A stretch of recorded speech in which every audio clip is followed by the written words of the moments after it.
Every day, the world gets a little weirder and a lot more awesome. Cool Stuff Daily takes a look at everything from mining in space to the latest in the fight against cancer to how AI is, well, basically changing everything. It's all the cool stuff you didn't know you needed to know. Join us for Cool Stuff Daily as we take a quick look at science, tech, and the wait, what stories that make you sound way smarter at dinner. Subscribe to Cool Stuff Daily now, because the future's happening fast, and it's way too fun to miss. Schmaltzy coming up big again. Scored his second goal of the game in overtime, and the Utah Mammoth get a win over the Kings 4-3. And breaking it down, the man, the myth, the legend, Jay Stevens. Jay, how you doing, man? I'm doing spectacular. How are you doing? I'm doing great. What a game yesterday. I wasn't able to watch it live, so I knew the score when I was kind of busting through it this morning. Actually downloaded it and was watching it on the plane coming back from San Diego this morning. And, boy, there were some moments like, uh-oh. And then, boy, they righted the ship. And what a tremendous win, getting some points there in OT. Yeah, and you're already starting to feel the pressure of playoff hockey. I think the fans are they're watching the scoreboards for other games going on in the country, and they know who needs to win and who needs to lose. And then you get into games like last night and even before that with Anaheim, which I thought, from a coach's standpoint, from a guy that likes to break down the X's and O's of hockey, I thought that was one of the Utah Mammoth's best games of the season. I was really impressed with everything they did against Anaheim. The goals just didn't come. And again, as you get closer to playoffs, the goals get harder and harder to find. So, to see him drop that one against Anaheim, playing that great, and then last night they score and then they give up a goal. And then they score and then they give up a goal. And what a roller coaster for the fans. And it had to be a roller coaster for Bear because, they would do a lot of things right, and then a small little breakdown, would cause a goal to end up in our own net. But the cool thing that I saw different that you're starting to see is Utah's picking up the physicality, which you have to do going into playoffs. And they're getting those dirty, greasy, blue-collar goals with Schmaltz going in and his third goal was beautiful. He just went in and dug for it and refused to give up on the play. And those are the type of goals you need to see. And yeah, what a roller coaster last night. That was my first venture out of the house with my new hip, and it was a pretty hectic crowd. They were really into it. So I guess let's get to the important thing. How you feeling? You doing all right? Feel great. Well, that's good to hear. Walking around and feel great. I'm not jumping back in the net in the next couple of weeks. I don't feel that great, but I'm getting there. All right, so so there's good and bad. You can go glass half full and say, well, when they do take those proverbial step backs, they usually respond well, and they did last night. But that level of consistency, how concerned are you with that coming down the stretch? I'm concerned in a couple places, but the good thing is every time, and Lloyd and I have been texting back and forth about some of the better parts of what the Mammoth are doing. And every time I pick something, I'm like, all right, and I'll just be completely honest. I thought against Anaheim, Stenlund had his worst game. Not his worst game, but he didn't have a great game, and I thought he was exposed for being late on some passes, being late on some plays. And then the very next game, who's one of the players that stands out the most as improved is Stenlund.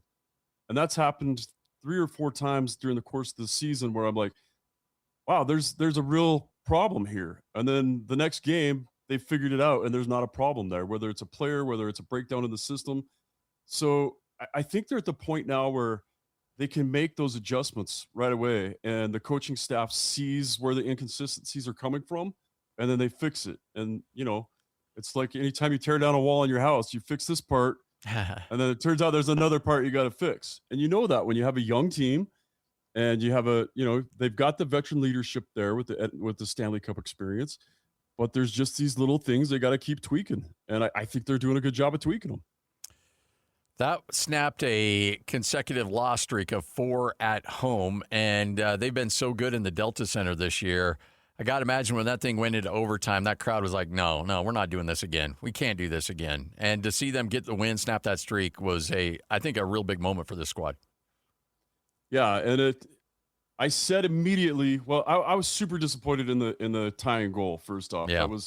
really sad to see. I thought Veggie had 2 goals go in last night that normally he would have stopped.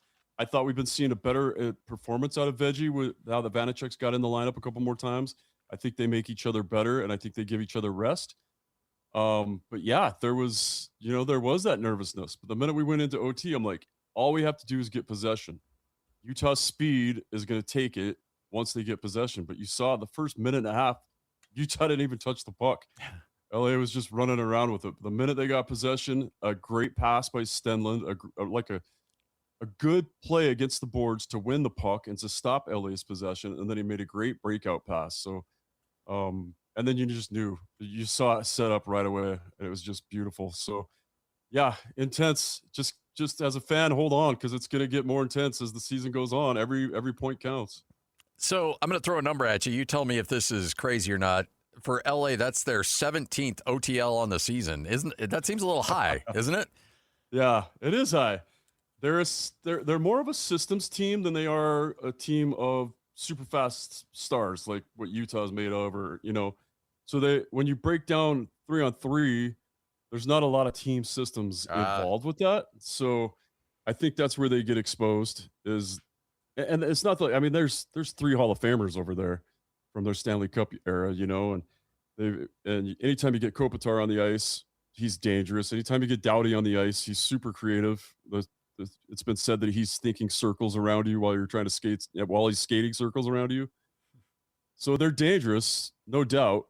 It's really weird, but if you look at it, they are a team that was struggling. They fell back on just playing a system. Just everybody believes in the system, and it works, and it's got them back into the playoff hunt. But when you put it 3-on-3, I just don't think they match up. So you're looking at a Mammoth team that's holding on for dear life. They want to get into the playoffs. It's so important to this team. If you're Bear, do you look at this team and do you embrace that, or do you treat that one game at a time? I know coaches take this differently. If Jay Stevens was running this squad, what would your message be to this team? Honestly, my message would be the things that we've been seeing get preached so far. We're getting down to crunch time where you have to shoot the puck more. You have to get those dirty goals. You have to increase the physicality. You have to be willing to go into corners and stand in front of the net and take the beating. And you're seeing Lawson Krause take a beating, and you're seeing McBain take a beating, figuratively and literally with the face shield he had on last night. But these guys are willing to stand in there and take the shots. And that'd be my message. Get in there, pay the price now. The pain is temporary. The glory for taking Utah to its first ever playoff series is going to last forever. And I think this team gets it. Bear definitely gets it. If you hear him coaching, he's been preaching all year about shooting the puck more and about little defensive, smarter defensive play. And you're seeing it. You're seeing it more. They're getting way more shots than they used to get. They've got they got a couple guys with a shoot first mentality that used to pass first all the time. You're seeing the dirty work. And the funniest thing is, you expect the dirty work in the corners from Krause and from McBain, but 2 of the guys doing it the most are the smallest guys on the team. You got Kerfoot going in for every battle, and Yamamoto just constantly being a pest, creating turnovers, drawing penalties, just doing all those little things, taking a beating. And you're getting contribution from everybody on the team now. How impressed were you with those 2 goals in the first period from Krause? Man, being in the right place. Yeah. They all started with great battles, and he knew exactly where to go. And, yeah, just beauties. And it was what a great way to start the night. And I thought Utah was just going to roll at that point. Yeah. Even when LA tied it after the first goal, I'm like, Utah's structure's good. They look just like they did the other night against Anaheim. They've got a goal, so that kind of takes a little of the pressure off your back.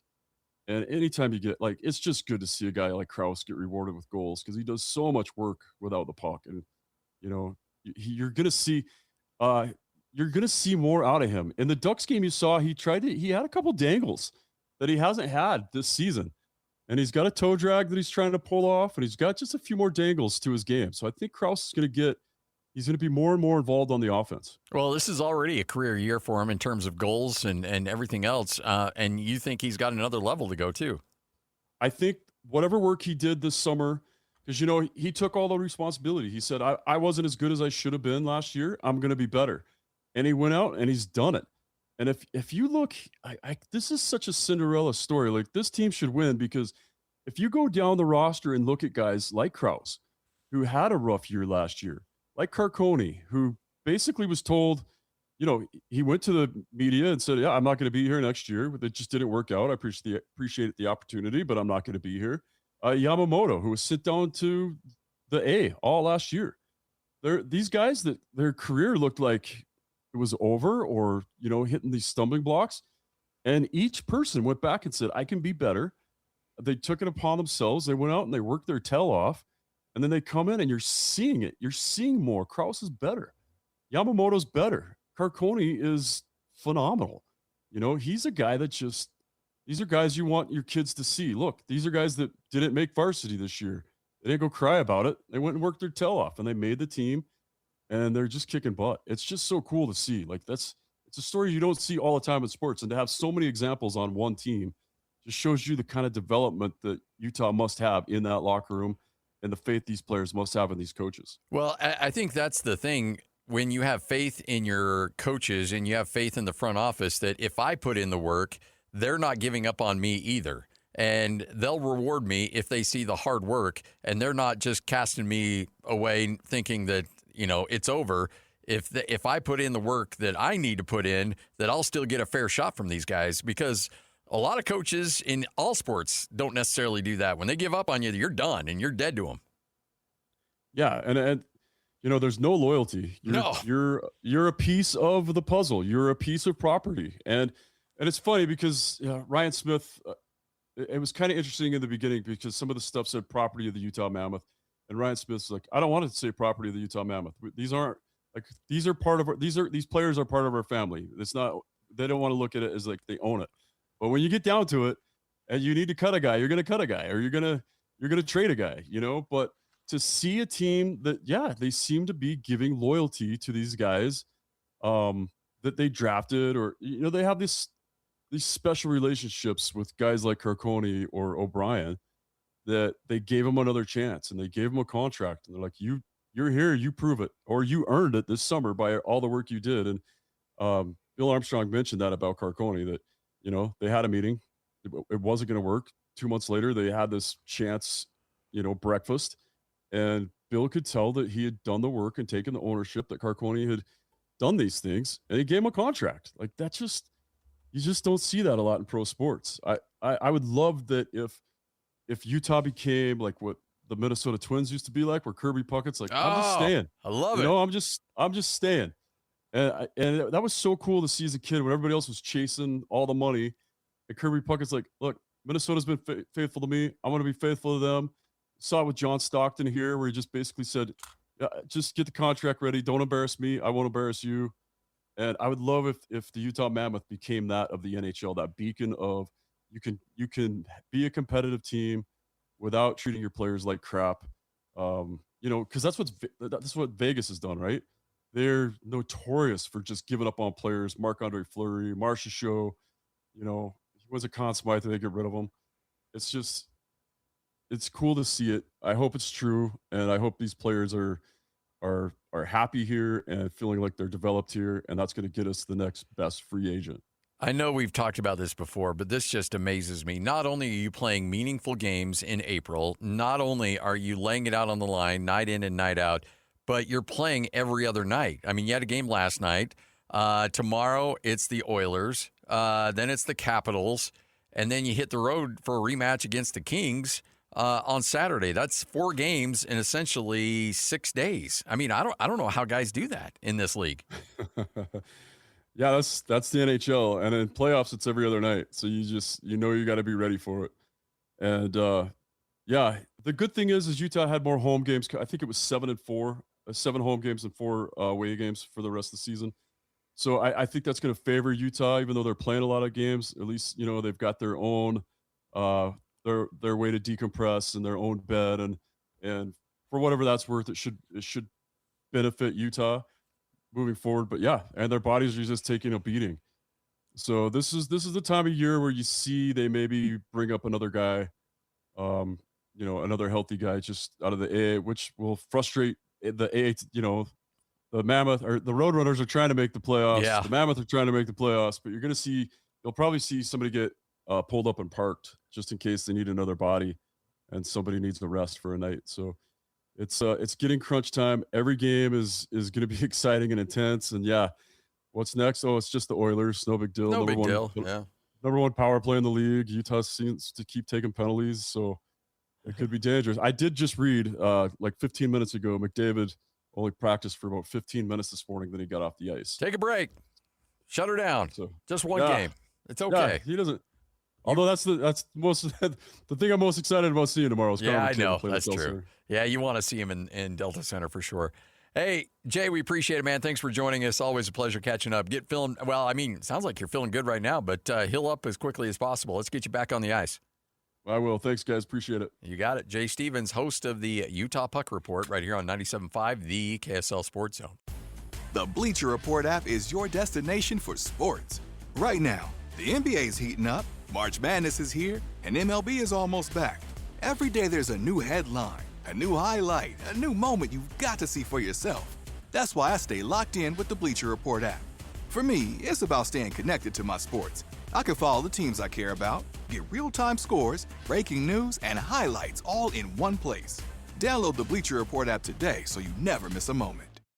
Hi, this is Alex Kantrowitz. I'm the host of Big Technology Podcast, a longtime reporter and an on-air contributor to CNBC. And if you're like me, you're trying to figure out how artificial intelligence is changing the business world and our lives. So each week on Big Technology, I bring on key actors from companies building AI tech and outsiders trying to influence it, asking where this is all going. They come from places like NVIDIA, Microsoft, Amazon, and plenty more. So if you want to be smart with your wallet, your career choices, in meetings with your colleagues, and at dinner parties, listen to Big Technology Podcast wherever you get your podcasts.